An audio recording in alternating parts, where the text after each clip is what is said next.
can park. Which book did you?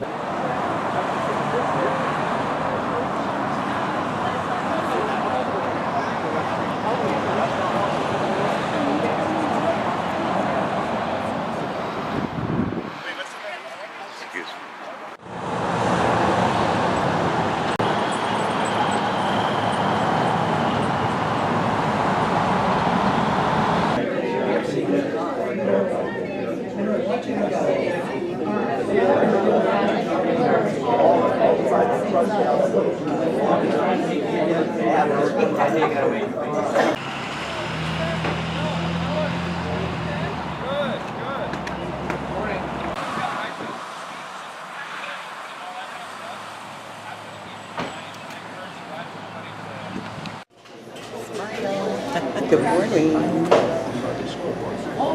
Got too long of a day. I want to thank you for coming and for the great turnout that we had this morning.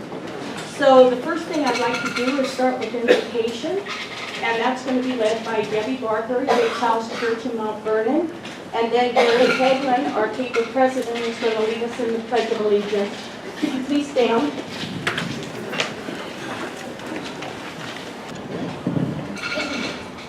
Thank you. Sovereign God, I ask for wisdom and insight into the concerns presented here at this workshop.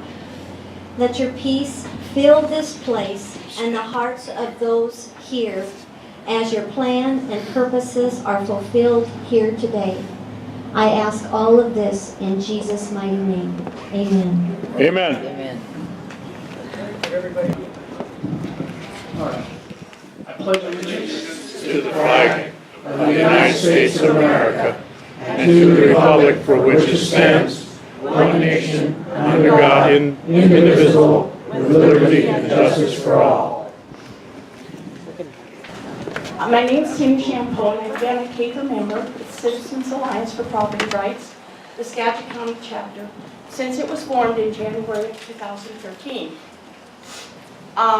We are a nonpartisan group, nonprofit, and we are only interested in issues. There's no party letter behind our name.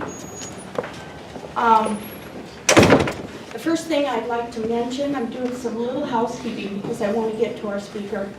We have a sign-up sheet. The reason we sign up is we'd like to give you updates. They do not go to a third party. Lunch break will be between 11:30 and approximately 11:45. We are meeting this morning exercising our constitutional rights of free speech and peaceful assembly.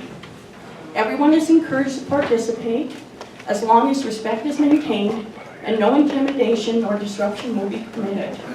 The Sedro-Woolley Police Department has been notified that we have this meeting here, and they will also be monitoring it.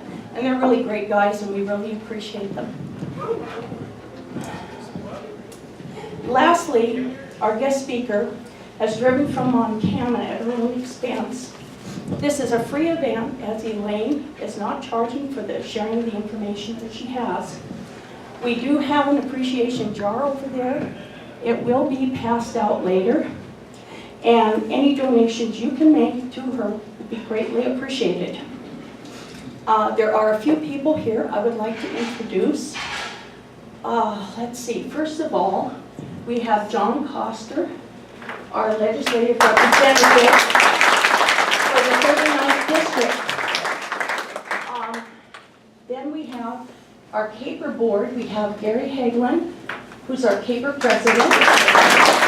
We have Connie Muncie, who's our CAPR secretary. Okay. Just a minute. Cindy Alia, she is our lobbyist in Olympia. Cindy had to get up really bright and early in order to get here.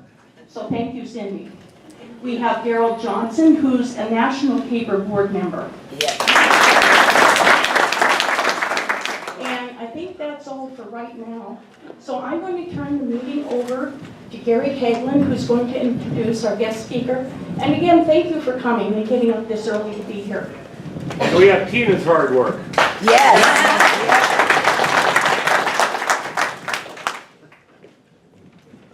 And Brian, I want you to behave yourself today. Okay, I don't know what to say other than, as you can see outside, Elaine's reputation precedes her. Yes. That's my fan club. Yeah, that's your fan club. The Elaine Willman fan club out there. So, anyway, Elaine has been, you know your biography better than me, but has been doing this for a very long time. You are part tribal yourself, part Cherokee, and you know, she sees the equities of what's going on with the tribes. You know, not only what happens sometimes when, you know, just regular citizens like ourselves, but citizens who are members of the tribe don't get their full rights if they live on a reservation. And she's been fighting this battle for years and years and years. She knows the law. She knows the law much better than I do.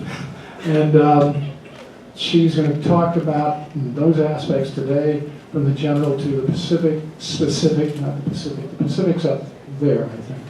And she will enlighten us, but she also wants to learn from us, to see what our specific problems are here, and think about ways that we can improve what's going on. So without further ado, Elaine Willman.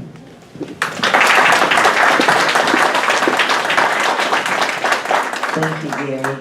I'm going to do the basics and get comfortable first.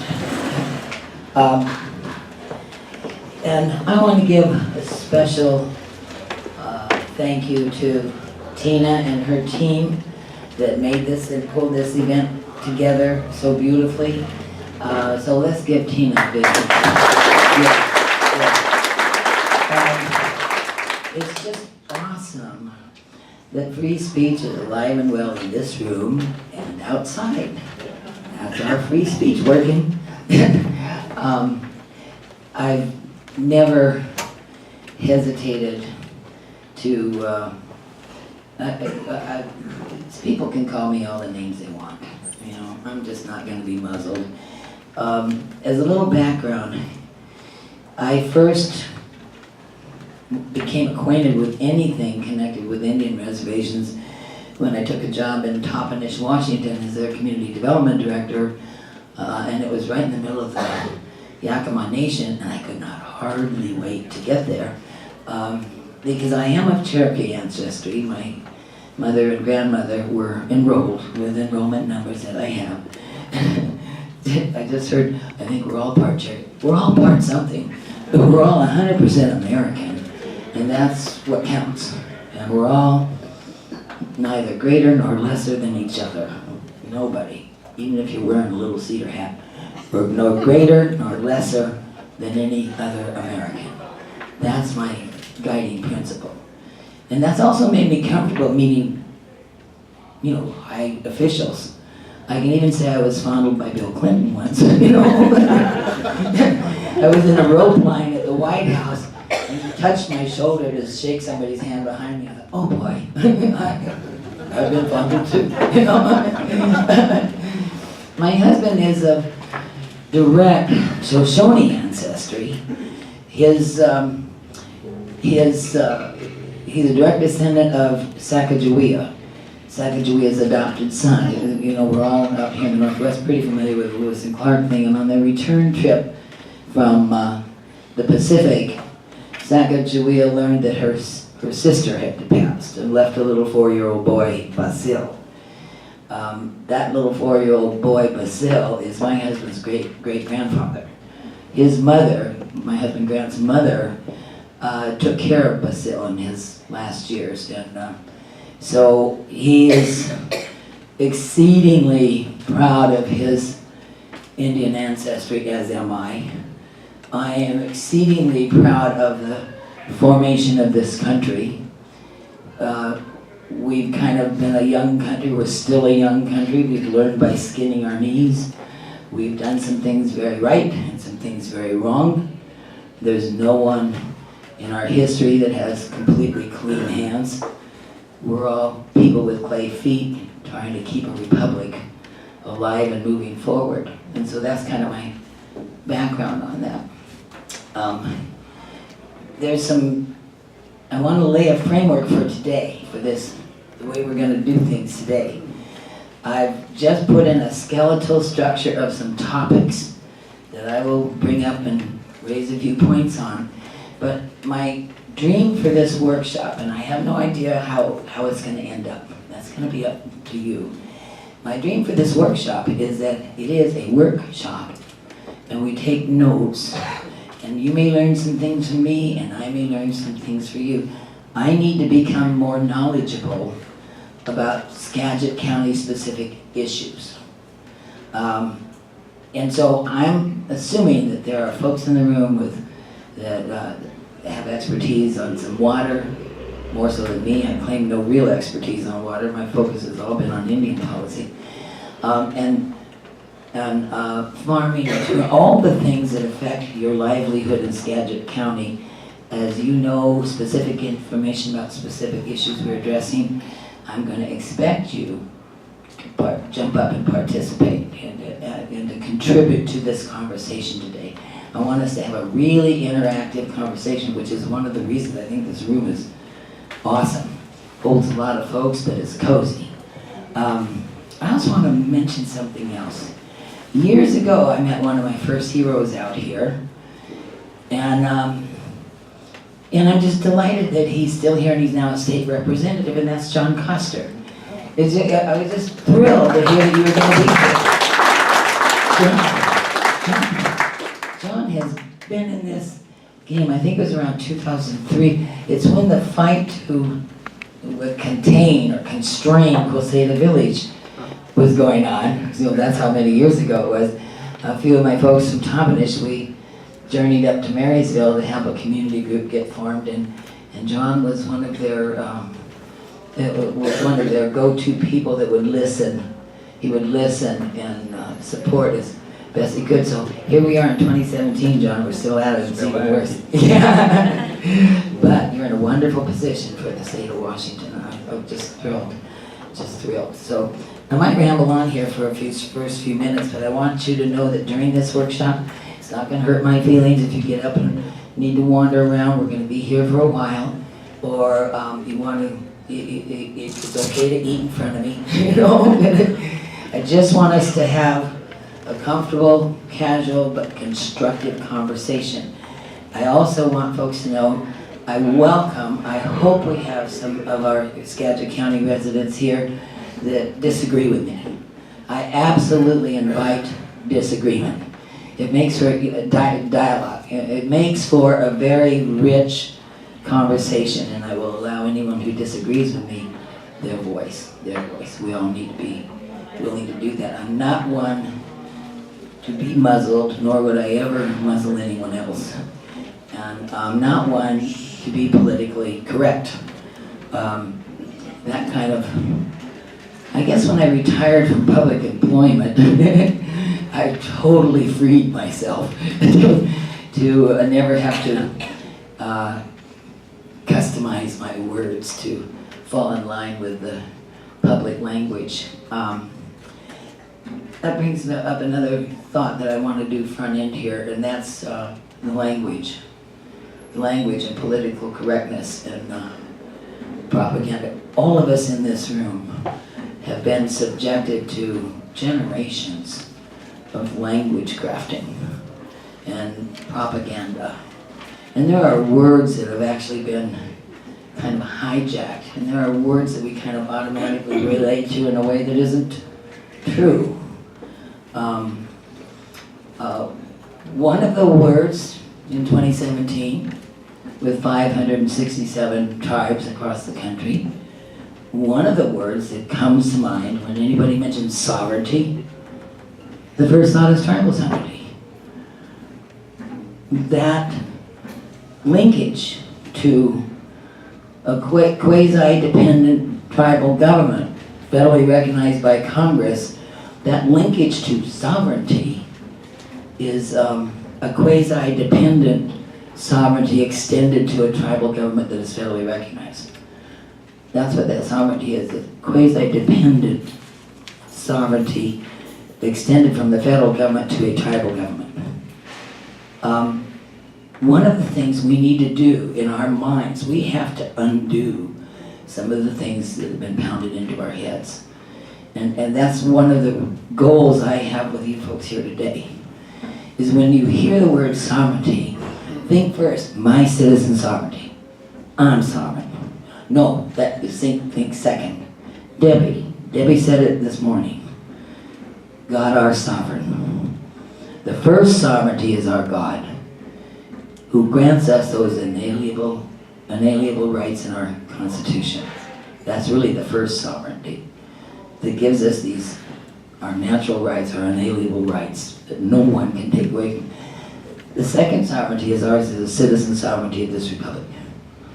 And the sovereignties are listed in our Constitution in order, in direct order, 1, 2, 3. Citizen sovereignty is first, we the people.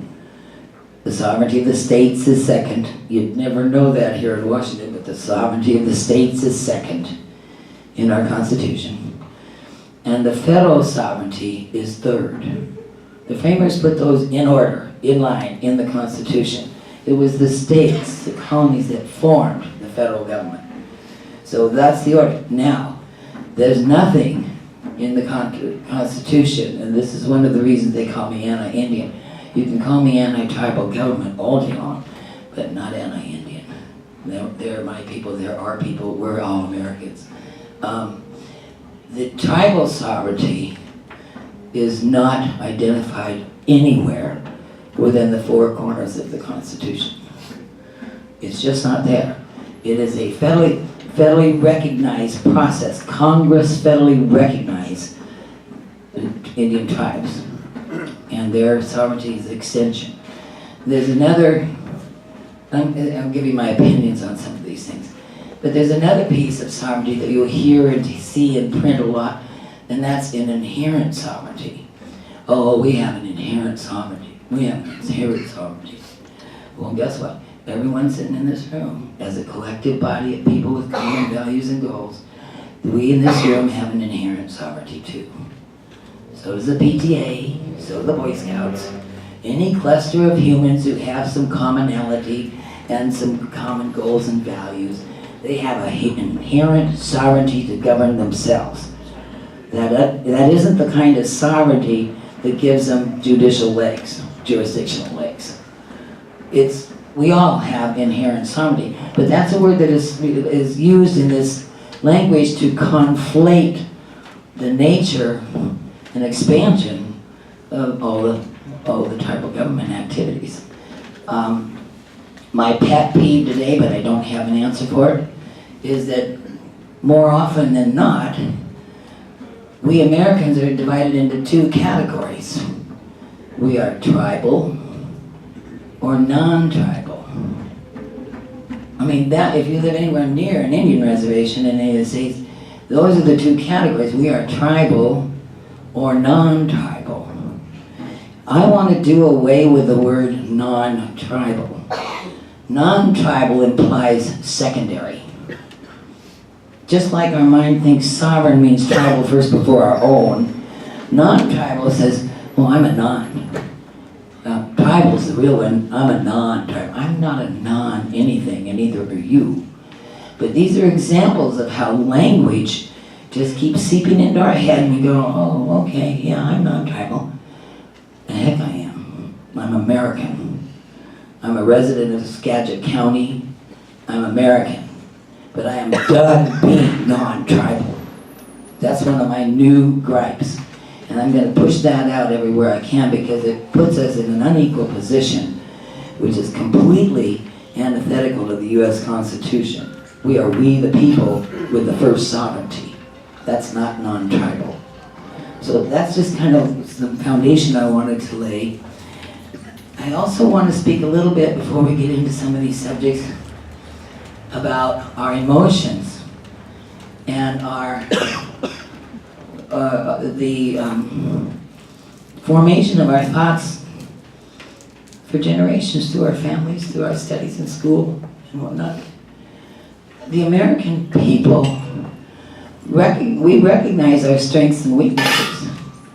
We know we did some horrible, horrible things.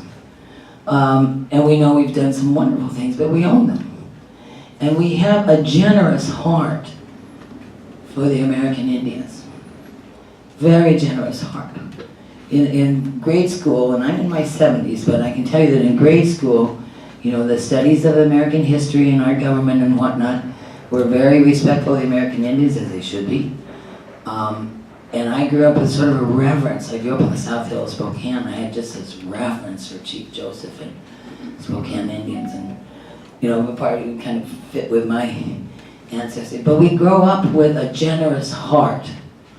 The American citizens are very good-hearted, well-meaning people. And they really do want what's best for American Indians and everybody else. Today in 2017, and it really, the pendulum swung in 1988 with the Indian Gaming Regulatory Act. Today in 2017, that generous, good heart, specifically here in Skagit County, is getting badly abused. Badly abused. And it's like, well, it's like, I want to help out of the goodness of my heart. I want to love and respect my fellow American out of the goodness of my heart. But do not demand it of me. Do not require my donations. Let me just love you as my fellow American. And respect is earned. Respect must be, I have to earn respect, you all have to earn respect. It is earned. So wherever I go, the moment I hear it demanded, everything about me just rises up and says, oh yeah, no thank you, no. Or wait just a minute. And what has happened over a period of time, particularly here in Washington State, and the state of Washington itself is the biggest offender, is that those demands, the respect has been donated, the demands have been met. Have they been earned?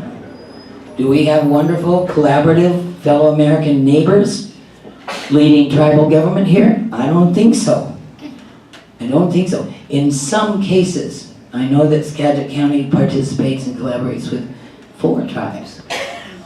They collaborate beautifully with 3 of them. Very good nation, very good people, very good governments, very good working relations as neighbors. It would be lovely if the Swinomish would take the lessons from their neighboring tribes. It would be lovely if we could get to a live and let live in a mutual respect, with no one demanding from another. So that's kind of the game plan in the future, where I hope by your information and your education and your voices completely supporting your elected officials, I hope that that day comes, where there's a really good live and let live among all the cultures on the reservation, and everybody knows where their bright lines are. Because here's the problem that we'll start getting into the talk with. I have wonderful emails from folks that just had never met. So some I met when I was out here before at the Lincoln-Reagan dinner. But I've received a whole bunch of information about what's going on in Skagit County, and I would put it all in a 3-ring binder, and I was reviewing that for this workshop.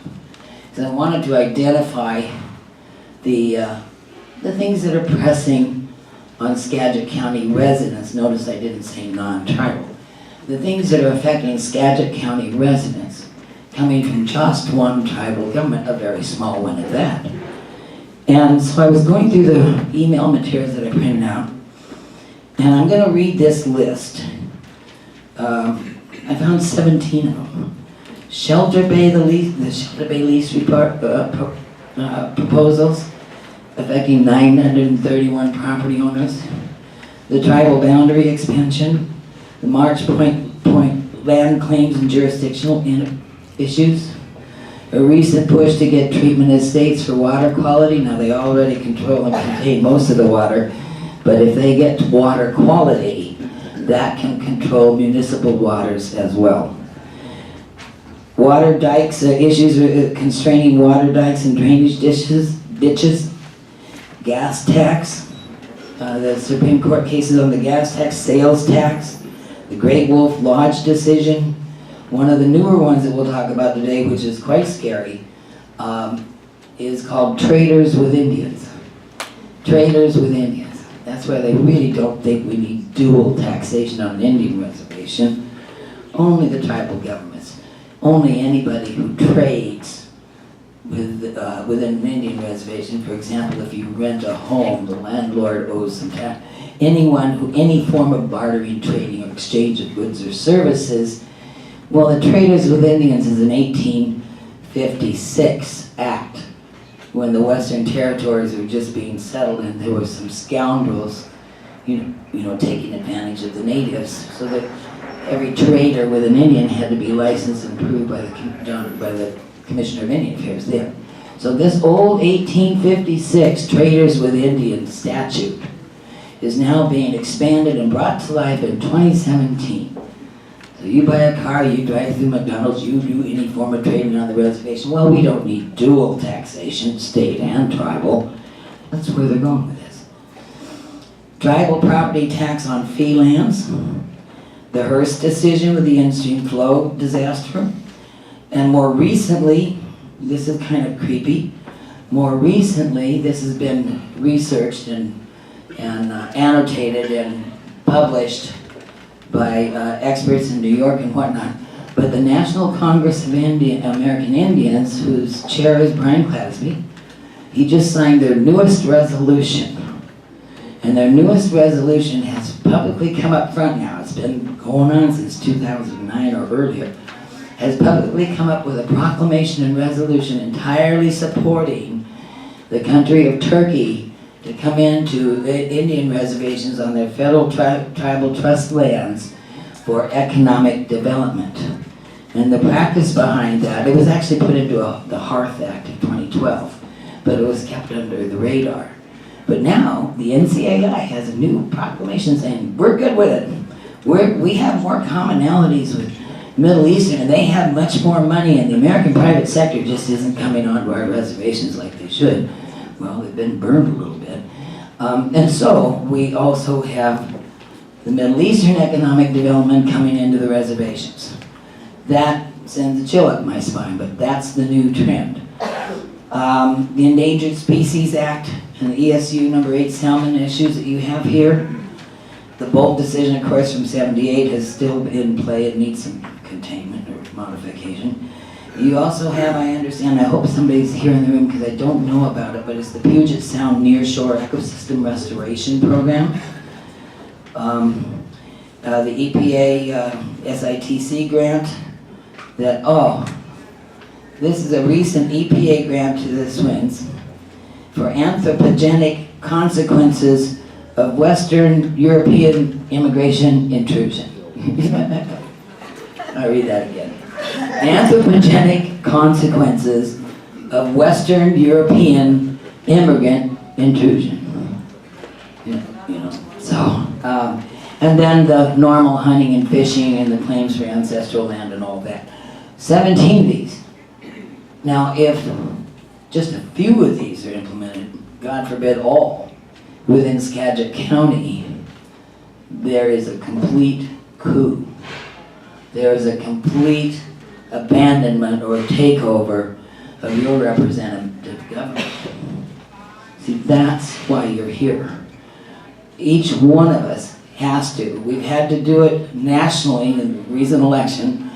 We have to do it every day of our lives here, wherever we live.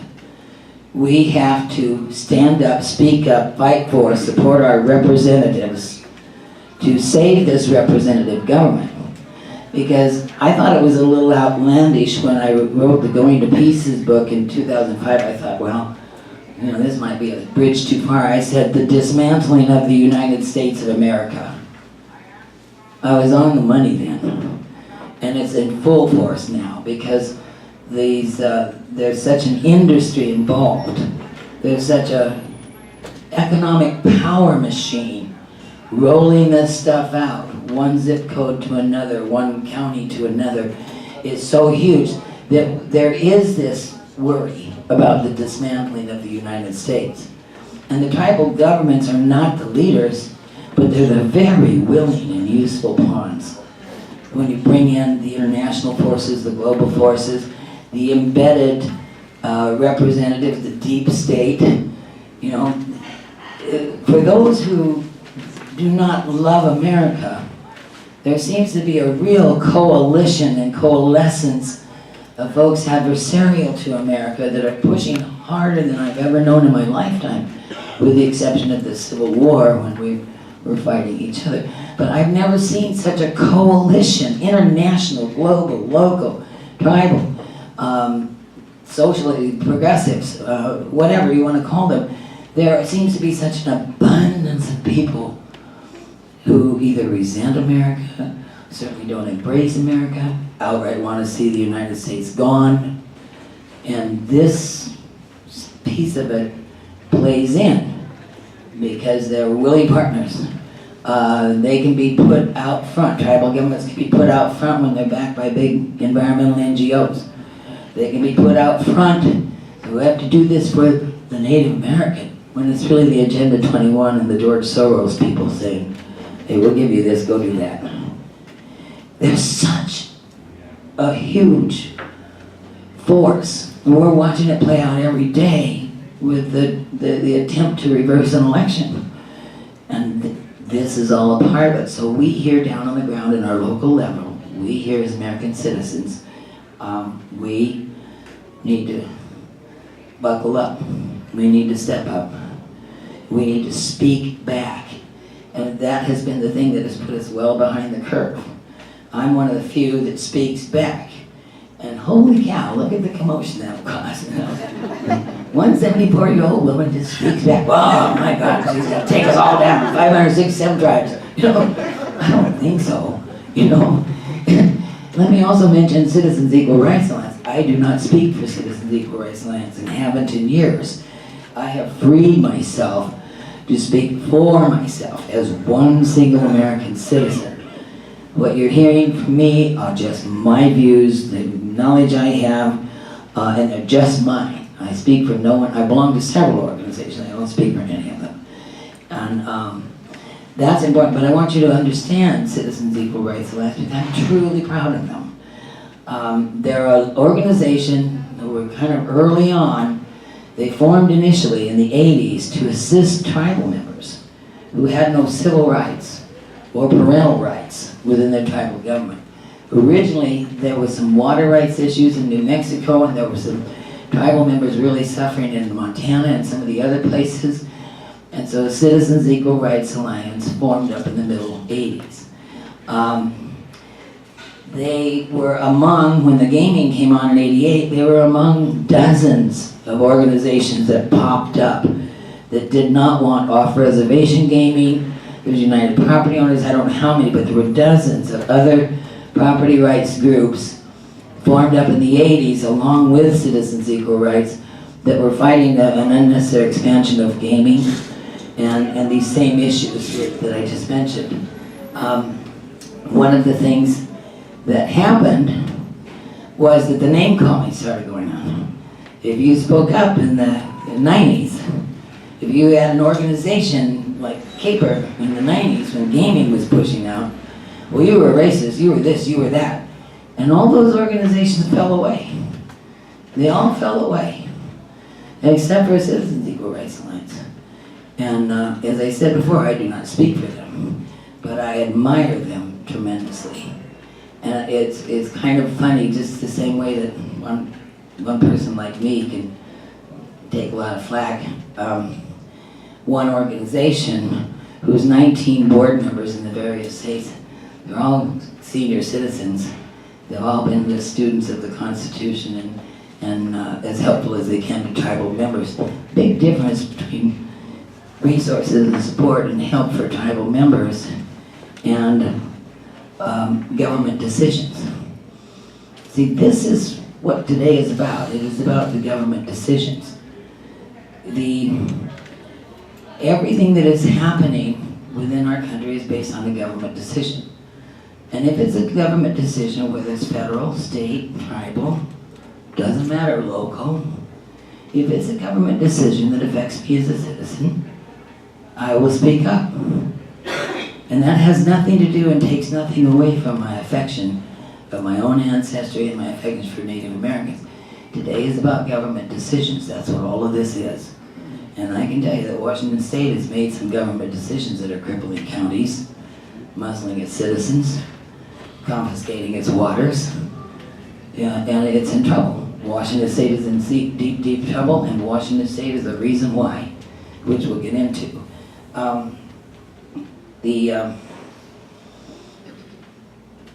One of the things that troubles me with language are the recent infusion of new terms. New terms. They're old, antiquated terms, but they are just incessant now. And one of them is time immemorial. Oh, we've been here since time immemorial. We were here first. Well, maybe so. Maybe so, I'll give you that. Been here since time immemorial. That's fine. But in the United States, the clock on time immemorial starts in September of 1789. That's where the clock, the Constitution was adopted, the United States was formed in 1789. So go ahead. Yeah, you're all here since time immemorial. That's really fine. It gives you no legal authority or jurisdiction. It's one of those historic or legendary, or it's a language term that Native Americans value, and I don't begrudge them valuing that. But don't try to bring it into a courtroom and say, hey, we were here first, and this has legal legs. It does not. Another term is Aboriginal rights. Certainly, that is an old term. But to bring it into 2017 and to bring it into the courts, we have to understand something. We have to understand how this country was formed. You know, this country was formed by acquisitions and battles and whatnot. We purchased the Louisiana Purchase. We had the wars of the Southwestern, of the Treaty of Guadalupe. We had our issues with Great Britain and France and the lands of the Northwest. The United States, which was originally our little 13 colonies, expanded across the continent, whether folks like it or not, and acquired the territories. And then when we acquired the territories, there was a set population, I can't remember the exact number, but when a territory had gathered a sufficient number of people who had settled the territory, statehood, the land would transfer from federal territory to first an organic act that Congress required to identify the boundary, like Washington State, the boundaries of Washington State. There would be an organic act that would define the boundaries and carve out anything that was to remain territory. But then with that organic act comes the Constitution, and lands are ceded to the state of Washington State. Unless there's a carve-out of a reservation, perhaps the Yakima, unless there's a carve-out defined by a bounded area that this remains federal, but everything else is land ceded to the state upon statehood. Once that land is ceded to the state upon statehood, there is no federal territorial, there is no federal authority whatsoever that can reverse the status of that land. Once that land is ceded to the state upon statehood, anything required by the United States, even earlier, it removes Aboriginal. You know, but you hear these terms thrown around as though this is a country that's supposed to go back. This is a country that is supposed to be decolonized now. You know, how dare those colonists? How dare those conquering pilgrims? The conquering pilgrims who were escaping religious tyranny and landed here. How dare they? So now in 2017, the big movement, because the big money and the big anti-American globals, you know, cabal is pressing forward. Well, you know, how dare us? How dare us exist? So my problem is this. I try to understand where this goes. When I hear an individual say, we were here first, go back where you came from. And when I hear the expansion of that in 2017 saying, we want to depopulate, decolonize, and we want to take America down, let's say that dream comes true for those folks. Let's say, okay, the United States is going away. So would all those taxpayer dollars, so would all of that other people's money go away that are annually sent out to 567 tribes. It's like, I don't understand the logic. Is somebody trying to shoot themselves in the foot? Oh, we gotta get rid of these people that are funding and supporting and thriving and respecting us. We gotta get rid of them. There's no logic in that. And this whole thing is about the lack of common sense. There's just no logic in that. I think there's a dream or some kind of thought, well, like we get rid of the United States, the one world order will take care of us. I'm telling you, my money says the one world order will be the first to take down the Indian tribes. Having used them as pawns, they'll be the first to go. If we lose the United States, I don't understand why we can't come together. Why we can't just be Americans. Why we can't learn to live and let live. Why one culture is no greater than another, but we need all the cultures. I don't know why we can't just get along. Can't just get along. Especially, if somebody were giving me money regularly, I'd probably be saying thank you. Or I might even say, hey, enough. I don't hear thank you enough. I hear thank you, get out of here. There's something wrong with that thinking. And I talk about it, I speak about it, and of course that's why folks stand out there and hold signs. But it's the truth. It's my truth. So, I'd like to ask some questions and see if I might put my glasses on, so not that it helps. I want to have some hands raised. Are there folks in the room who have a background and experience in farming here? Do we have farming in the room? Good. Thank goodness, only one. Gosh, I came through all those tulip fields and whatnot. Dairy? Do we have dairy? Former dairy, very good. Do we have tourism here in the room? Very good. Anybody with background or experience in dikes and management of water and flow of water? We have a lot of water. Come on, you guys. Yeah. Yes, very good. Very good. And Mike, you know a whole bunch about a lot of things, so you're not going to get out of this. Is there anyone in the room that completely disagree with anything they've heard from me so far and would like a time to speak? Because I want to give you that time to speak. Is there any? I really hope we have some folks that don't agree with me. They're outside. Well, I would really love them inside, I would welcome them. Yes. I've got a question, and you said they were, referring to the tribes, they were dependent and sovereign. How can you be dependent and sovereign? That doesn't seem to, I know. that doesn't jive with me. I understand that the tribes can be autonomous. You can use the mic, Mike. I understand tribes can be autonomous and they can have the right to govern within the reservation and their own people. Yes. But I strongly disagree with the use of the word sovereign. I think the courts have applied it, but there's no federal statutes that have applied it, and the Constitution hasn't applied it. So I think this is something that has been created by our pseudo legislators who are judges. Yes. And these terms have been greatly exaggerated and pushed out by the gaming industry. This all went like it was hit with napalm with the Indian Gaming Regulatory Act. And one of the most painful damage of all is prior to the tribal casino and tax-exempt gaming, there were lots of folks that had the reverence I have for American Indians and would love to go to the American Indian museums and really had a foundational respect for our fellow Native Americans. gaming has so bastardized that now we have 567 tribes, most of whom have formed up to get a casino. And now we have what they call the casino Indians, and how damaging is that to the legitimate American Indian?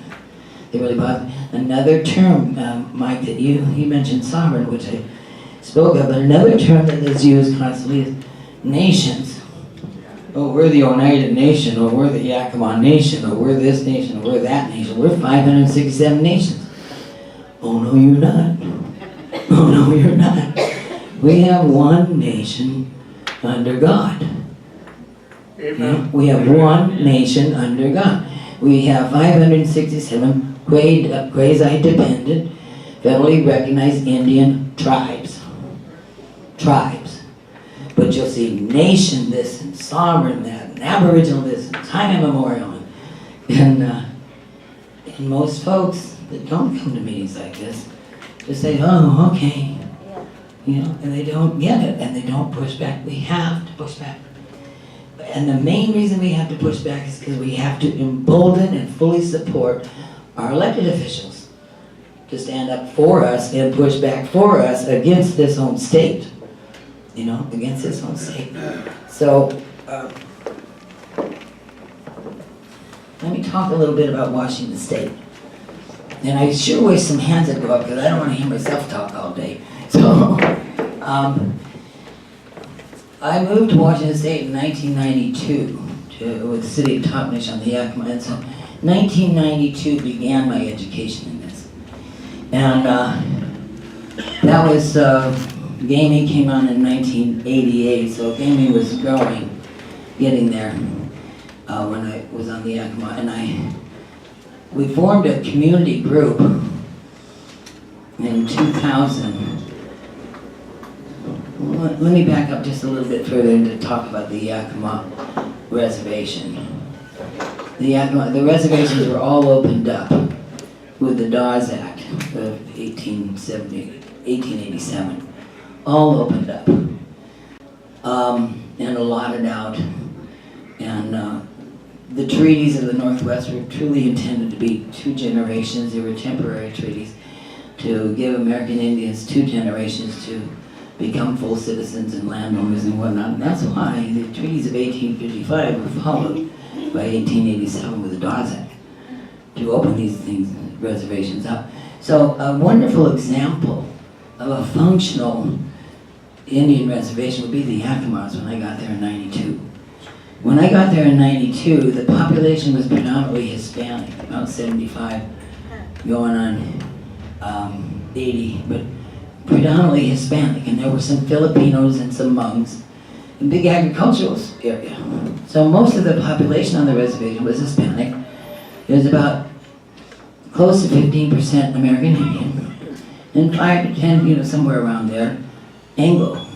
Very often, my husband and I would go in the store, and we would be the only, I hate this word too, white people.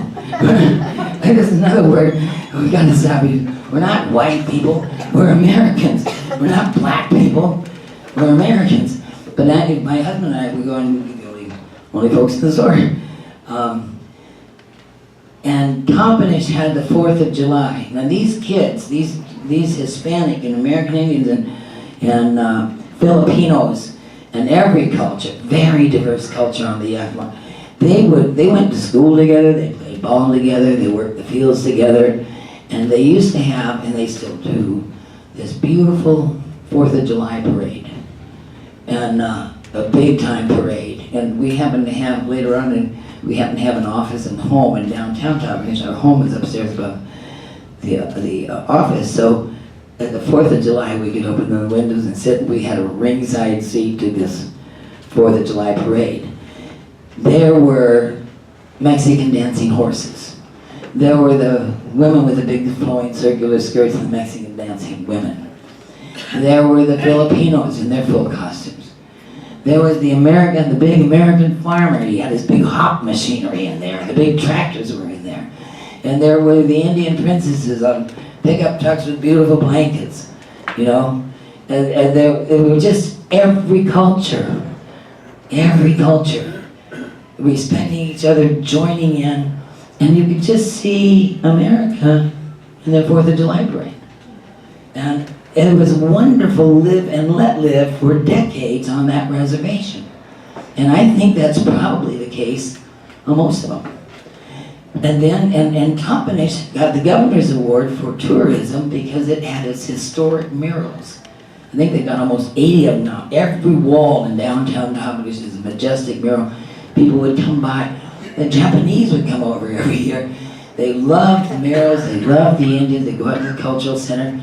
Toppenish was one of the most visited destinations in central Washington, year after year after year.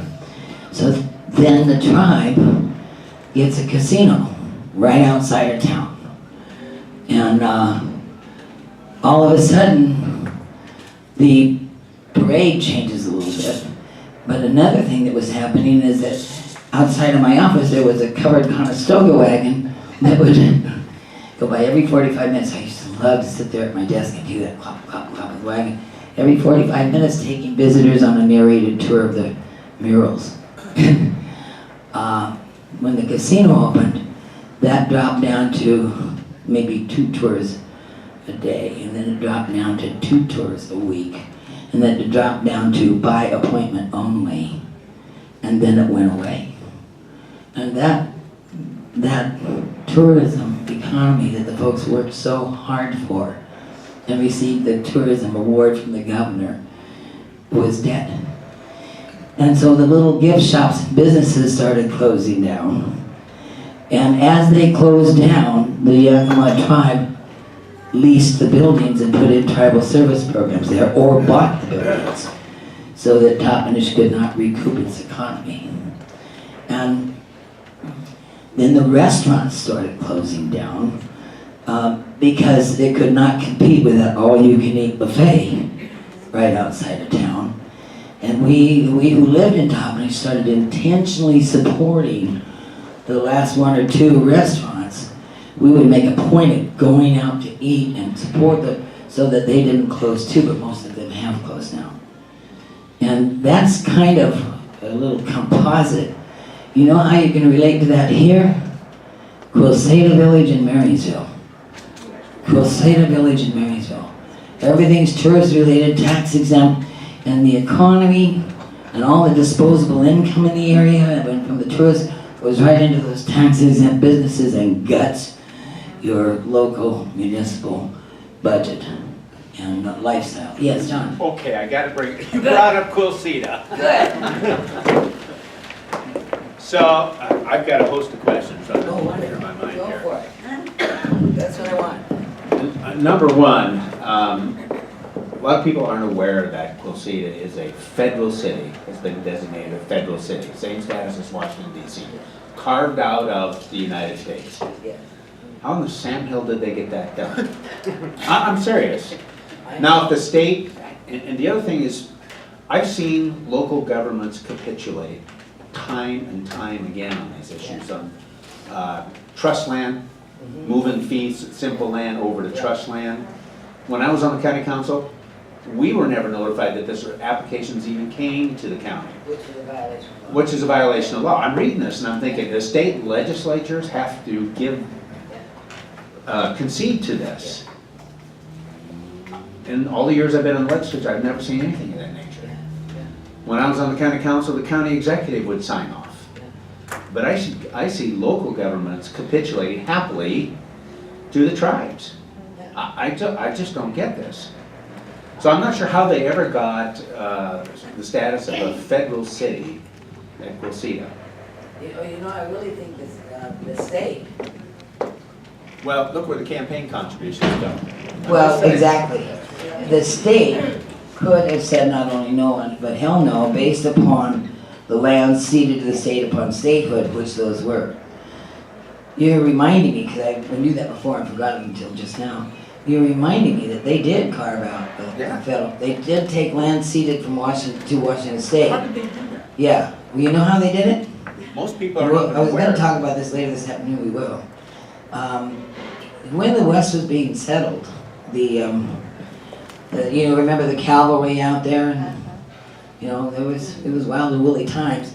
The federal government had a territorial war power, which authorized the cattle and the cavalry to intercede to keep the settlers safe and the Indians away from fighting each other and the settlers. There was territorial war power that was the governing power until the state receives its statehood. The territorial war power no longer can be utilized against the state. Well, surprise, surprise. The territorial war power is foundational under FEDA trust. The territorial war power is that sneaky little tool that we took us years to find, and we now have it in the courts, that has given the Secretary of Interior, the BIA, unbridled authority to do what they need to for Indian tribes. And it was well hidden. And state legislators and local, you know, what does a local city council member know about?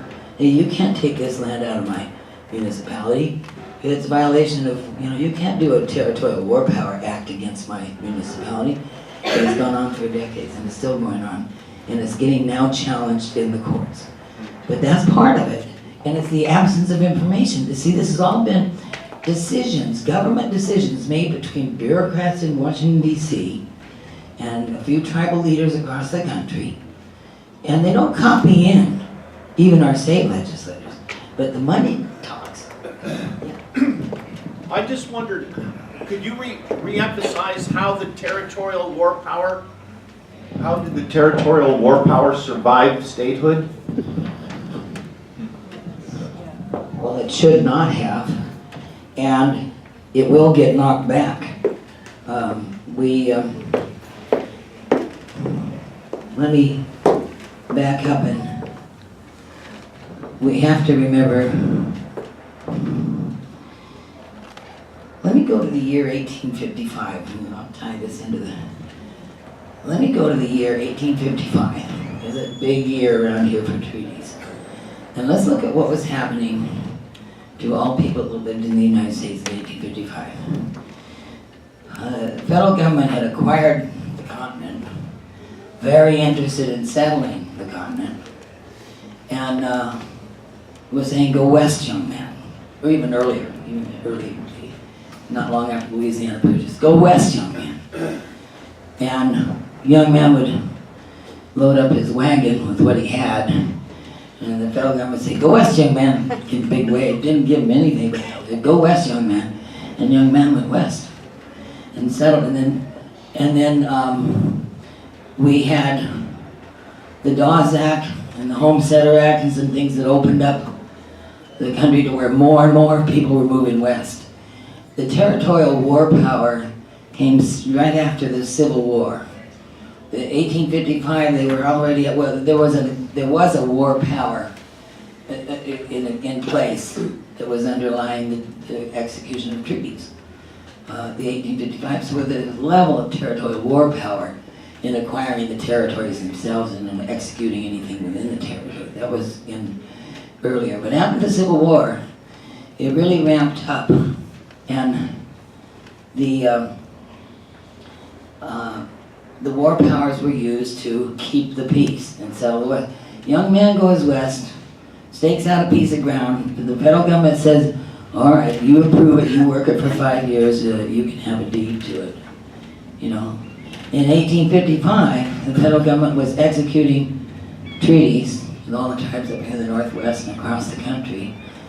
And within the treaties, the American Indians were given land. They were given protections, public safety. The Bureau of Indian Affairs would keep them safe. They were given goods, foods, money, blacksmiths, education.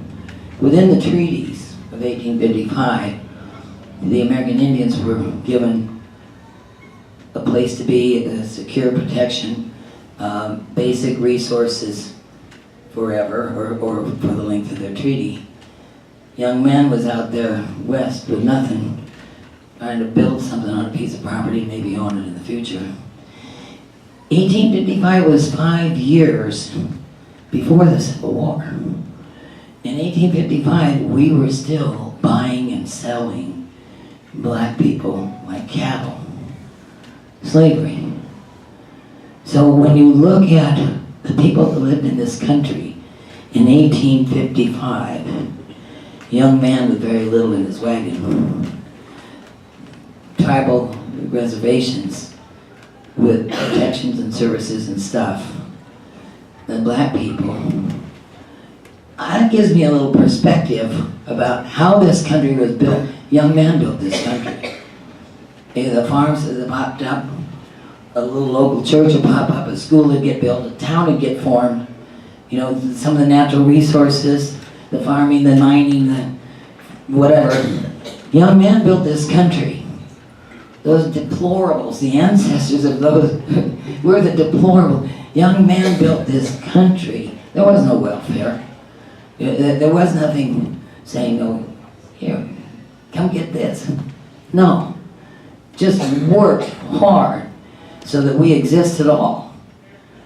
And these are the same people today that are saying, oh, we have to decolonize, we have to unbuild this country. It's just creepy to me, the way it goes down. But it gives me some perspective that there was always one culture given federal resources. Always. There was always that good heart that wanted to make peace. Most conquering countries, most conquerors, would come onto the land and conquer. And there would be no resemblance of the previous folks. There would be a whole new government. You know, so when I hear folks say we were here first, I say, oh, you're so lucky we were here second. You know, because we'd be studying you like the dinosaurs. It was those conquering pilgrims just trying to survive and find a new life that are now so reviled.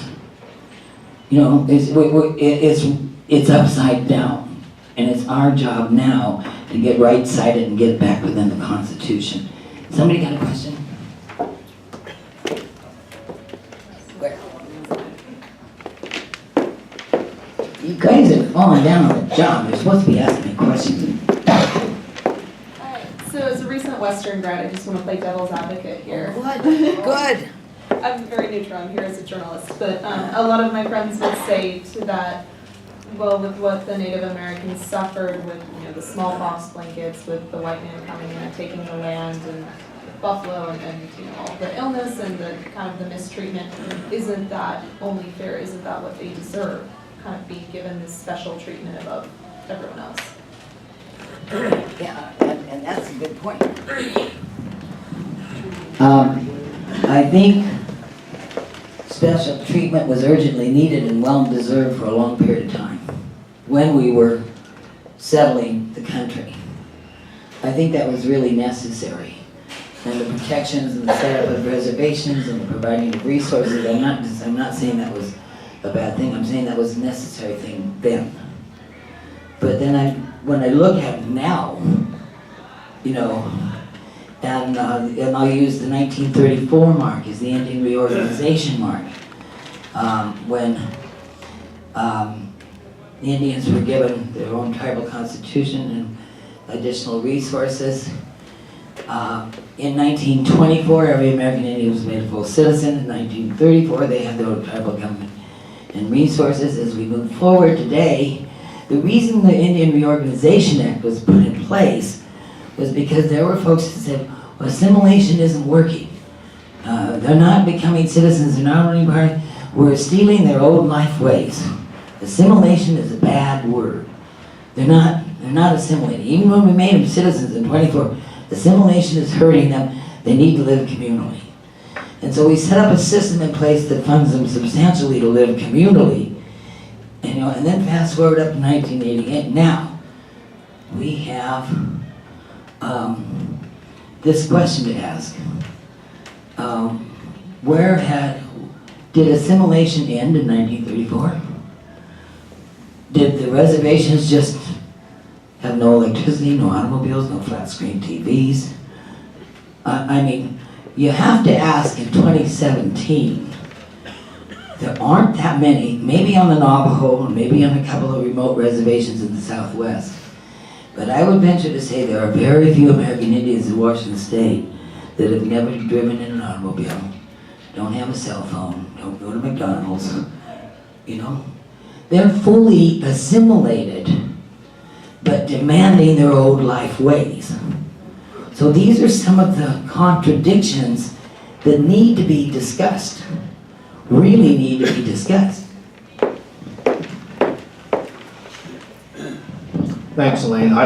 There's kind of a gorilla in the room that gets missed in this discussion about history. The Indians were brutal to each other. They were like people worldwide. There is no group of people anywhere, any place, any time in history where the stronger didn't brutalize the weaker. And that was just as true in North America. So there were some heinous acts, the smallpox blankets, but that wasn't ubiquitous. They were not extremely rare, but they also weren't the norm. And the fact that conquest is always brutal, and a lot of it, like the Sioux were not a plains tribe, they were driven onto the plains by the Chippewa, and that story goes on and on. The Northwest Indians had slaves, and they were brutal, killing each other off. When they would take a village, they would take the young and the women and all the old people, they just slaughter them. So this isn't a group of evil, horrible people that conquered these wonderful, peaceful, gentle folks. It was just a conquest like all conquests. And as Elaine said, in the nature of conquest, the conquest in North America, although it was brutal, the long term was much nicer than a lot of conquests. There was no intentional mass extermination. There were a few isolated incidents, certainly, but not on a mass scale. It wasn't like Tamerlane's making pyramids of heads. So that's all I wanted to say. Hi, I don't know if there's anybody else in here that's from Shelter Bay. Oh, Okay. good. All right. Good, good. I have an itch that needs to be scratched before I can get a good night's sleep. Well, that being, we were taken off the tax rolls a couple of years ago, right? It just happened just like that. There wasn't any public comment or input. So here we are, the small number of people in Shelter Bay that now pay our county taxes to the Swinomish Tribal Tax Authority. I lay awake wondering how in the heck, what legal loophole, how that got interpreted that way. I need answers. I don't know what recourse we have. It just seems so clear to me that it's taxation without representation, and it's against the United States Constitution.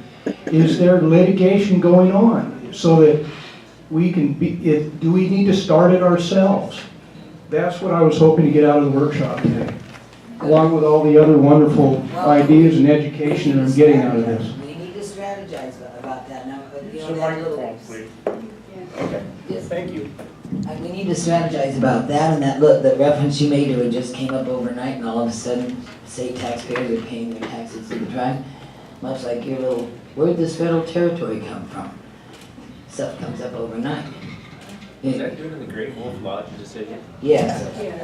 Yeah, and we have people sleep at the wheel. We're paid to be quiet, we're paid to cooperate in Olympia. This state has not behaved like a state, the second sovereign in the Constitution, in way too long. Thank you. I'd like to comment to the reporter that today, 80% of American Indian or Alaska Native people live off of reservations and are assimilated. The 20% that are still on the reservation are some of the most oppressed and poorest people in our nation, and they are oppressed by tribal governments, not by us. The Swinomish tribe receives an average of $8 million a year in taxpayer money, plus their casino money, plus now tax revenue, and the people of the Swinomish tribe do not benefit from it. The Swinomish tribe donated over $216,000 to candidates in the state of Washington. That's how they get what they want at the state level. And tribal interests in general donate over $800,000 to our legislature, just our legislature, every year. That's how they get what they want, and that's what we have to overcome. You know, you've got to we gotta start looking at this. How do Yeah. we overcome that? How do you overcome that? I know how we got there Yeah. somewhat. Where do we go from here today? You don't vote Democrat, you don't vote Republican, you vote for candidates that do not accept tribal money. How do we know that? You go to the Public Disclosure Commission. In Skagit County right now, we have 9 state legislators that represent a part of this county, from the 10th to 39th and the 40th. And of those 9, there is only one that did not accept $1 of tribal contributions, and that's John Coster right here.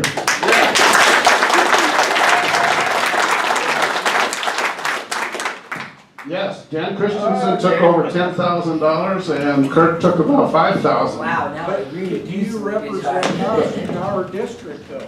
Can you help us? In your district, you have Barbara Bailey. Barbara Bailey took about $4 grand from the tribes. And Barbara Bailey went from 2015, she was supporting legislation, she was sponsoring legislation to repeal the Skagit in-stream flow rule, which would have helped everybody upriver, not your situation, but everybody upriver. In 2016, she's telling us that we cannot pass legislation that Brian Kladusby does not approve of. And that is what $4,000 in contributions get you. Norma Smith takes The $2,000. state is the biggest impediment for us to be doing anything. I think we need to do an end run around the state of Washington and take it to the federal level. That's the way I see it, in my opinion. I believe, and I'm not an attorney, but I believe the people of Shelter Bay sue in federal court claiming that your constitutional right to a representative form of government has been taken from you. And I think that's where you win. You're not going to win in state court. It's too expensive. We've been through that time and time and time again. What? We're paying, You're going to need somebody to help you. Anyway, I was just going to say, our lawyer just ducked out the room. So, Will Honey, as far as what happened with the tax thing, the little I know about, I mean, Sandy over there knows a lot more, but she was the one who uncovered the fact that the Washington State Department of Revenue asked tribal attorneys to come in and okay what happened, you know, the taxation in lieu of the Great Wolf Lodge decision. No county people were allowed or anything like that. So basically, you know, I guess, what is it, money talks? So That seems corrupt. Gary, it is very corrupt. that, right here. Yeah. Go ahead and step out. Would you stand up so we can see how wonderful you look? Yeah, you find out that in an awful lot of cases, the money is a problem. The threat of a federal lawsuit stops counties and even the state. When the Swinomish tribe implemented a utility tax on all of the lands within the original reservation, not just tribal lands, but all lands, when over half of the lands are not tribal lands, we tried to get together and fight in court. The Montana decision is absolutely clear. The tribes are not allowed to tax or control what they call non-tribal or non-member people or land. And yet, today, I pay a utility tax of 3% on my land that's next to county roads. The land is owned by me, it's fee land. The tribe then negotiated an additional franchise fee with Wave Cable of another 3% in secret that most people don't even know they're paying. We tried to get together with the Lummi group that were having problems with the utility tax too. Hired a lawyer. The short version here is the lawyer eventually told us, if you don't have $500,000, you better quit. Because this is a decision that is going to go to the Supreme Court of the United States, no matter who wins the first 9 different court decisions. And so if you're not serious, if you don't have that kind of money, You just as well quit now before you lose a whole pile of money. And so, Where are you from, sir? I'm from Laconia. I live on the, within the original confines of the reservation. Did you live in Montana? Montana? Yeah, is that what you mentioned? No, I'm sorry. I get used to these things. Montana is the United States Supreme Court watershed decision, where it was brought up to the court, what jurisdiction do tribes really have? And they unequivocally said they have control of their members and their lands, period. Then they said they do not, and it's written in plain English, it's not difficult. It says that they have no control to tax or control non-tribal people and non-tribal lands except for two specific decisions. One of them is if there's a consensual or a contract with the tribe.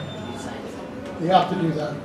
And the other thing is if you're doing something so terrible that it threatens the structural integrity of the tribe, that's another situation where they have some control. But that's it. And those have been tested in court a lot of times. And that is just it. But the fact is, if you don't have enough money and time, talk to people who told you won't live long enough to build if you want to contest this. Thank you. Gary? It's about time to take a break. It's what we can fill the restaurant so people can order. Yeah, is it really that time? It's about 11:30. Is it really already? Yeah. Okay. We can take a break for a few minutes, That would be good. and do your orders and whatnot if some folks want to come in for a few minutes and say a few words and disperse. I don't have a problem with that. I want to honor everybody's free speech. But if we've already scheduled at 11:30 to order our lunches, let's do that and take a little break. Okay? Well, if they want to speak, I mean, we're Listen. here to listen. Okay, that's fine. No. Well, good. We're over here to share, Good. You want to share? I'm ready to share. Good, but I think what we're going to do Yeah. at the moment, if you don't want to stay and order lunch and join us for lunch, I think we did plan to do this at 11:30, but I invite you to stay and I invite you to share, and I would love to ask you some questions. And Sure. one of the things we need is some very good dialogue with each other because we're fellow Americans. We need to understand each other. Well, Well, no, not I now. supersede to be in America. I mean, I'm much more than Use the American, mic. so. Well, wait, save that Yeah, talk for yeah. after lunch. Okay. You're going to order that. Thank you.